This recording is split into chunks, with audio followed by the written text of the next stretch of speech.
Hello everyone, welcome back to multiple skill platform. Today is Friday and आज हम English में basic things about reading and writing देखने वाले हैं। This is class number 6 और जो भी पहली बार इस वीडियो को देख रहे हैं, आप पहले नंबर तो चैनल को सब्सक्राइब कर दीजिए और वीडियो पसंद आए तो एंड में ज़रूर लाइक करिएगा और इसे अपने फ्रेंड्स के साथ शेयर कीजिए, क्योंकि मैं इंग्लिश का कोर्स लेकर आई हूँ जिसमें मैं आपको बिल्कुल रीडिंग बेसिक थिंग से लेकर एडवांस थिंग्स तक लेकर जाने वाली हूँ। साथ ही में इसमें हम ग्रामर सेक्शन, स्पोकन सेक्शन, ये सब चीज़ों को एक साथ कवर करेंगे। साथ में वोकेबुलरी भी कवर करेंगे विद सिनोनिम्स एंड एंटोनिम्स। तो इसको आप बहुत ज़्यादा शेयर भी कीजिए और ख़ुद भी बहुत अच्छे से देखिएगा। इसमें हम grammar section Neetu Singh ma'am की बुक प्लिंथ टू पैरामाउंट से कवर करने वाले हैं। और आज हमने डे वाइज सेशंस को डिवाइड करके रखा है, तो आज फ्राइडे है इसीलिए मैं आपको रीडिंग और राइटिंग के कुछ अच्छी सी टिप्स देने वाली हूँ। तो आज वही लोग वीडियोस देखें, और वैसे तो सभी लोग देख सकते हैं पर इम्पॉर्टेंटली वो लोग ज़रूर वीडियो देखें जिनकी रीडिंग और राइटिंग थोड़ी कच्ची कच्ची सी है। Okay, so let's start this session. Multiple skill platform में आज हम आपको बताने वाले हैं हाउ टू इम्प्रूव रीडिंग। तो हाउ टू इम्प्रूव रीडिंग सबसे नंबर 1 की जो टिप्स है वो है लर्न फोनिक साउंड्स। तो जब तक आप फोनिक साउंड्स को अच्छे से लर्न नहीं करोगे तब तक आप इंग्लिश रीडिंग में तो वहीं के वहीं रह जाओगे, आप उसके आगे बढ़ ही नहीं पाओगे। क्यों? क्योंकि आपकी जो बेसिक चीज़ थी ना, फोनिक साउंड्स, वही क्लियर नहीं है। तो आप फोनिक साउंड्स कैसे करोगे? ABCD to Z तक जो साउंड्स होते हैं उनको सही तरीके से प्रोनाउंसिएशन करके। अब आप जैसे कि मैंने ये पिक्चर लगाया, आप इसका स्क्रीनशॉट ले सकते हो और इसको बोलकर देखिए। ए से आप क्या बोलते हो? एप्पल बोलते हो तो ए का साउंड क्या आता है? ए आता है। बी से क्या बोलते हो? बैट बोलते हो तो बी का साउंड क्या आता है? ब आता है। ऐसे सभी साउंड्स को आप बोलकर देखेंगे तो आपको समझ में आ जाएगा कि हाँ, फोनिक साउंड्स में किस किस तरीके से हम साउंड्स को क्रिएट करते हैं, किस तरीके से हम प्रोनाउंसिएट करते हैं, और इसी तरीके से आपका प्रोनाउंसिएशन भी सुधर जाएगा और साथ में आपका रीडिंग भी सुधर जाएगा। तो कोई भी अब आपका मजाक नहीं उड़ाएगा अगर आप फोनिक साउंड्स को सही तरीके से सीख लेंगे तो। बेसिकली हमने बचपन में फोनिक साउंड्स अच्छे से पढ़े हैं, लेकिन फिर भी हम अभी इस एज तक आते आते या तो भूल जाते हैं, क्योंकि बचपन से अभी तक की जो चीज़ें होती है वो हमें ज़्यादातर रटी नहीं होती हैं। लेकिन बचपन में या तो हो सकता है कि हमारी पढ़ाई इतनी अच्छे से नहीं हो पाई हो जिसकी वजह से हमें फोनिक साउंड्स का मतलब ही नहीं पता हो कि आज फोनिक साउंड्स होते क्या है यार। तो फोनिक साउंड्स यही होते हैं जो हम लेटर्स के साउंड्स बोलते हैं। तो ये साउंड्स अगर आपके सही नहीं होंगे तो रीडिंग तो आपकी बिल्कुल भी सही नहीं होगी। तो फोनिक साउंड्स को और अच्छे से इम्प्रूव करना है तो पहले तो आपको ए से जेड तक वो करना पड़ेगा। सेकंड स्टेप में अगर आप जाते हो तो जैसे ही आपके वो साउंड्स क्लियर हो जाते हैं, सेकंड नंबर पर आप इन स्टेप्स को फॉलो करेंगे। जैसे कि हम इस टाइप के वर्ड्स को बोलेंगे: sat, tap, pen, nose, mat, and, egg. इस टाइप के वर्ड्स में आपको क्या होता है कि ये बहुत ईजीली प्रोनाउंसिएट होते हैं और साथ ही में आपको इससे साउंड्स को और ज़्यादा पढ़ने में क्लैरिटी मिलेगी। जैसे कि यहाँ पे लिखा है एज फॉर सैट, तो स का जो साउंड है वो यहाँ पर स आ रहा है, टी का साउंड जो ट आ रहा है, पी का साउंड जो प आ रहा है, पैन। तो इससे आपको और ज़्यादा क्लियर होगा। ये आप अपने, अगर आपको ये सब चीज़ें पता है तो आप अपने छोटे भाई बहन को भी ये चीज़ें दे सकते हो, क्योंकि फोनिक साउंड्स बहुत ही ज़्यादा इंपॉर्टेंट रोल प्ले करते हैं हमारी रीडिंग को इम्प्रूव करने के लिए। और आप सभी को पता है कि कॉम्पिटिटिव एग्ज़ाम्स आजकल कितने ज़्यादा कॉम्पिटिटिव होते जा रहे हैं। तो ये सब चीज़ें हमारे सभी एग्ज़ाम्स के लिए, हमारी लाइफ में आगे बढ़ने के लिए, हमारी करियर पाथ पर जाने के लिए हर चीज़ में बहुत ज़रूरी है। इंग्लिश रीडिंग, इंग्लिश स्पीकिंग, ये दोनों ही चीज़ें बहुत ज़्यादा इंपॉर्टेंट हैं। फोनिक साउंड्स पे अगर हम देखें फोनिक साउंड्स को और किस तरीके से पढ़ सकते हैं, तो जैसे ही आप 3 लेटर्स के वर्ड्स कंप्लीट कर लेते हो, जिन्हें हम राइमिंग वर्ड्स भी कहते हैं, उस तरीके के वर्ड्स को आप कंप्लीट कर लेते हो तो फिर आप आगे और इंक्रीज़ कर सकते हो। लाइक 5 वर्ड्स इंक्लूड कर सकते हो उसमें, 5 लेटर्स को इंक्लूड कर सकते हो, है ना, 5 अल्फ़ाबेट्स को इंक्लूड कर सकते हो। आप उसको और बड़ा कर सकते हो और डिफ़िकल्ट वर्ड्स ले सकते हो, और फिर उनके आप क्या कर सकते हो, फोनिक साउंड्स को डिस्कवर कर सकते हो कि कौन सा साउंड किसके लिए यूज़ हो रहा है। कभी कभी ऐसा होता है कि कुछ ऐसे वर्ड्स होते हैं जिनके एक साउंड नहीं होता है, उनके दो दो तीन तीन साउंड होते हैं। फॉर एग्जाम्पल सी, सी को कभी हम का भी बोलते हैं, सी को कभी हम सा भी बोलते हैं, सी को कभी हम च भी यूज़ करते हैं। च बेसिकली CH के साथ होता है। तो इस टाइप के वर्ड्स को आपको बहुत ध्यान रखना है। ठीक है, अब हम पढ़ते हैं डिफ़िकल्ट फोनिक साउंड्स। तो डिफ़िकल्ट फोनिक साउंड्स क्या हो जाएंगे आपके? जैसे कि यहाँ पे इतने सारे डिफ़िकल्ट फोनिक साउंड्स मैंने आपको लगा के दिया, आप ये इनको भी डिफ़िकल्ट फोनिक साउंड्स कह सकते हो। I always forget to make I always forget to play the slides, play this presentation. So difficult phonic sounds मैंने आपको बता दिया था। Difficult phonic sounds in English ये सब होते हैं, जैसे कि क्विक हम बोल रहे हैं तो क्विक, QU। सो जब दो चीज़ें, दो लेटर्स इकट्ठे होकर कोई साउंड क्रिएट करते हैं तो उसे हम डिफ़िकल्ट बोलने लग जाते हैं। क्यों? क्योंकि उनको बेसिकली, जिसको ये सब चीज़ें नहीं पता है तो वो उसको तो ये सब चीज़ें डिफ़िकल्टी लगेंगी ना। इसीलिए जब हम सीख रहे हैं तो ये सब चीज़ें डिफ़िकल्ट होती है, पर जब हम सीख जाते हैं तो ये सब ईजी हो जाता है। पर आपको पता होना बहुत ज़रूरी है। जब आपको पता ही नहीं होगा तो फिर आपके लिए क्या ईजी क्या डिफ़िकल्ट, तो सब कुछ डिफ़िकल्टी होने वाला है। ठीक है, तो फिर चलिए अब हम पढ़ते हैं आगे, क्योंकि इन सब चीज़ों की प्रैक्टिस तो आपको खुद को ही करनी है एट होम। अगर आपको इसकी अलग सेपरेट वीडियो चाहिए कि दी आप इसकी फ़ोनिक साउंड्स की एक अलग वीडियो बनाओ, कि हमें इसको बोल के भी बताओ तो हमें साउंड्स और क्लियर होंगे, तो फिर आप वो मुझे कमेंट बॉक्स में बताइएगा। मैं आपके लिए ज़रूर एक वीडियो सेपरेट बनाऊंगी फ़ोनिक साउंड्स के ऊपर। तो हम चलते हैं हमारी नेक्स्ट स्लाइड के ऊपर, जिसका नाम है रीडिंग कॉम्प्रीहेंशन।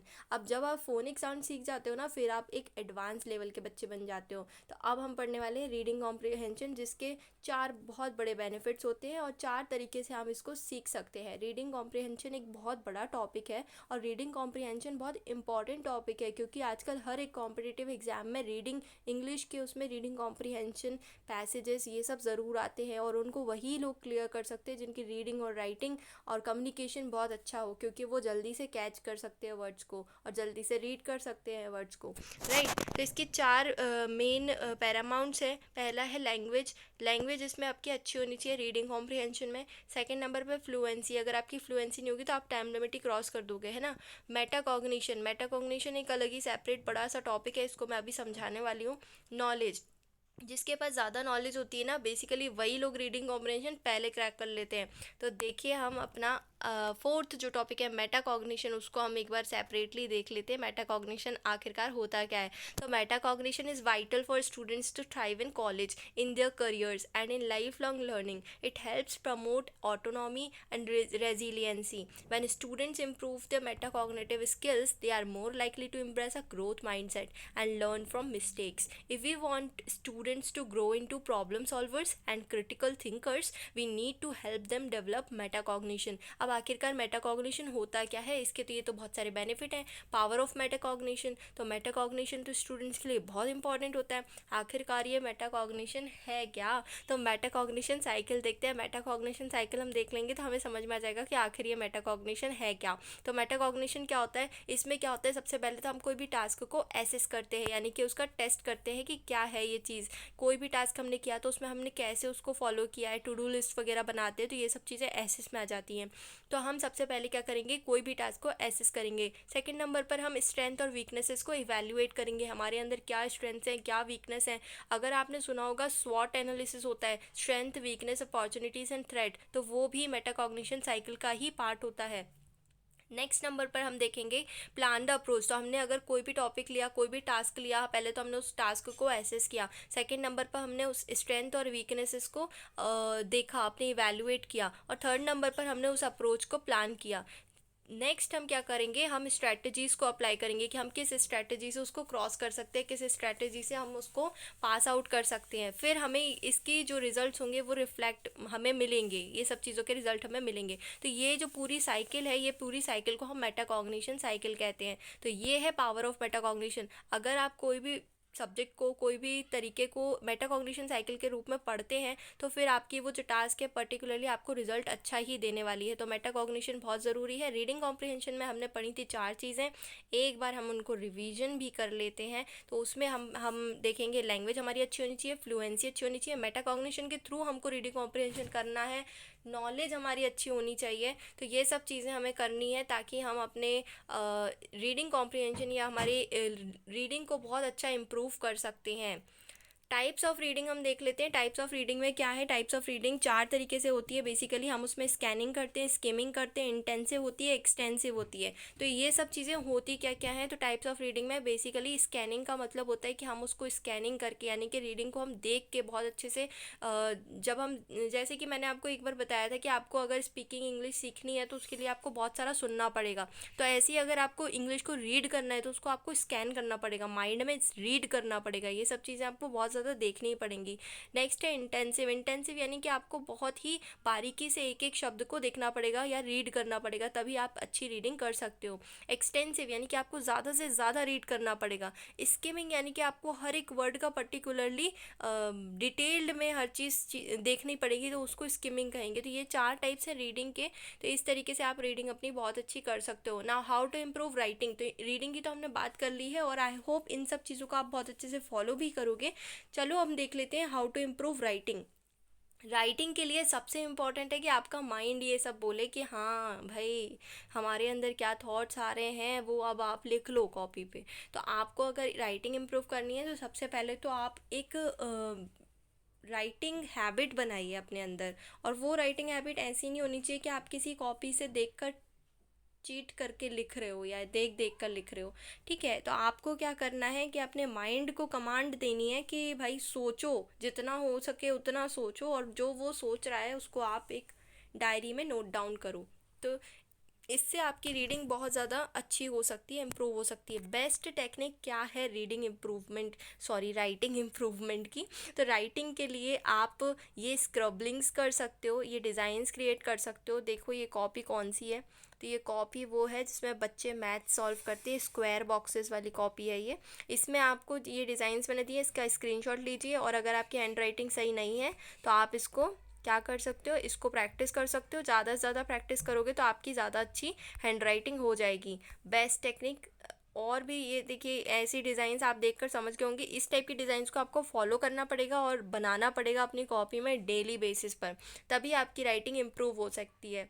ठीक है, तो नेक्स्ट हम देखते हैं कि और क्या चीज़ें हो सकती हैं कि हमारी राइटिंग इम्प्रूव हो जाए। देखिए राइटिंग इम्प्रूवमेंट आज का बहुत बड़ा एक कह सकते हैं स्ट्रगल भी है बच्चों के लिए, क्योंकि राइटिंग बहुत ज़्यादा हमें मेन रोल प्ले करती है, हमें नंबर्स फैच करने में और बहुत सारी चीज़ों में राइटिंग का एक बहुत बड़ा रोल प्ले होता है। ठीक है, कोई भी हमारी पर्सनैलिटी को जज कर लेता है राइटिंग से, कोई भी हमारा मजाक ना उड़ाए, इसलिए हम राइटिंग तो इम्प्रूव कर ही सकते हैं अपनी। और राइटिंग इम्प्रूवमेंट आपके ही हाथ में है, अगर आप ज़्यादा प्रैक्टिस करोगे तो आपकी राइटिंग अपने आप इम्प्रूव हो जाएगी। इसका ये मतलब नहीं है कि आपको अपनी हैंड राइटिंग को कर्सिव हैंड राइटिंग बना लेना है। कर्सिव है तो बहुत बढ़िया बात है, और कर्सिव नहीं है तो आप अपने लोअर केस लेटर्स को सही कर सकते हो। लोअर केस लेटर्स कैसे होते हैं, ये लोअर केस लेटर्स कहलाते हैं, और जो कैपिटल लेटर्स होते हैं उनको हम अपर केस लेटर्स कहते हैं। आप एक चीज़, एक सेंटेंस लिखकर अपनी पूरी लेटर्स को सही कर सकते हो। आप लिख सकते हो the quick brown fox jumps over the lazy dog. ये हम टाइपिंग स्पीड के लिए भी फॉलो करते हैं। तो टाइपिंग स्पीड, क्योंकि इसमें सारे ही A to Z सारे ही वर्ड्स इंक्लूडेड होते हैं, इसीलिए हम इसको जितने बार लिखेंगे और उतना ही हमारा जो है लेटर्स वो ज़्यादा इम्प्रूव हो जाएंगे। तो लोअर केस लेटर्स को इम्प्रूव करने का यही तरीका है। अगर हम इनको अच्छे से लिखें, इनकी अलाइनमेंट सही रखें, तो हमारी राइटिंग इम्प्रूवमेंट में पक्का असर मिलेगा आपको। नेक्स्ट है think about these before writing. अब आपने राइटिंग इम्प्रूवमेंट करने के लिए मैंने बोला कि आपको राइटिंग प्रैक्टिस तो करनी ही पड़ेगी, और राइटिंग प्रैक्टिस के लिए अगर आप किसी कॉपी से देखकर कोई चीज़ लिख रहे हो तो ये इतना बेनिफिट नहीं करेगा, क्योंकि अब तो आप दिन ब दिन बड़े ही होते जा रहे हो ना, आपको तो लाइफ में और आगे चीज़ें अचीव करनी है, तो फिर आपको कुछ एडवांस चीज़ करनी पड़ेगी। राइटिंग इंप्रूवमेंट के साथ साथ आप थिंकिंग एबिलिटी को भी इंक्रीज़ कर सकते हो। आपको चीज़ें अपने मन से लिखनी है, तो चीज़ें आप अपने मन से लिखोगे तो फिर आपके पास कॉन्टेंट होना चाहिए। कोई भी कॉन्टेंट आपके पास, मान लेते हैं आ गया आपके पास कोई कंटेंट, तो आप उसके बारे में क्या लिखोगे? तो आपको उसके बारे में क्या लिखना है, उसके लिए आपको ये 6 थिंग्स, ये 6 ही है ना, हाँ, तो ये 6 थिंग्स आपको, 6 पॉइंट्स आपको बहुत अच्छे से ध्यान रखने हैं। तो ये 6 पॉइंट्स में सबसे पहले क्या आता है, who, next what, next where, next why, and then how, and then when. So ये WH वर्ड्स होते हैं। अगर इनको आप अच्छे से माइंड में सेट कर लो कि हमें कोई भी कंटेंट के बारे में अगर 10 लाइन्स भी लिखनी है, तो हम इन सब चीज़ों के अकॉर्डिंग ही हमारे सेंटेंस, हमारे जो भी पर्टिकुलर पैराग्राफ है या आर्टिकल है उसको प्रिपेयर करेंगे। तो अगर आप इसके अकॉर्डिंग लिखने लग गए तो फिर आपकी राइटिंग एंड रीडिंग डेफिनेटली 100% अच्छी हो जाएगी। तो इसके बाद हमने पढ़ा रीडिंग और राइटिंग का जो भी बेसिक थिंग्स हैं और बहुत ही इंपॉर्टेंट टिप्स हैं, टेक्निक्स हैं, उनके बारे में हमने पढ़ा आज की वीडियो में। सैटरडे कल हम सारा का सारा जो इस वीक हमने पढ़ा है वो सबका रिवीजन करेंगे, और फिर हम मिलेंगे नेक्स्ट क्लास में। Thank you for watching. Subscribe the channel, share the channel and like the video if you like it. Thank you so much for watching.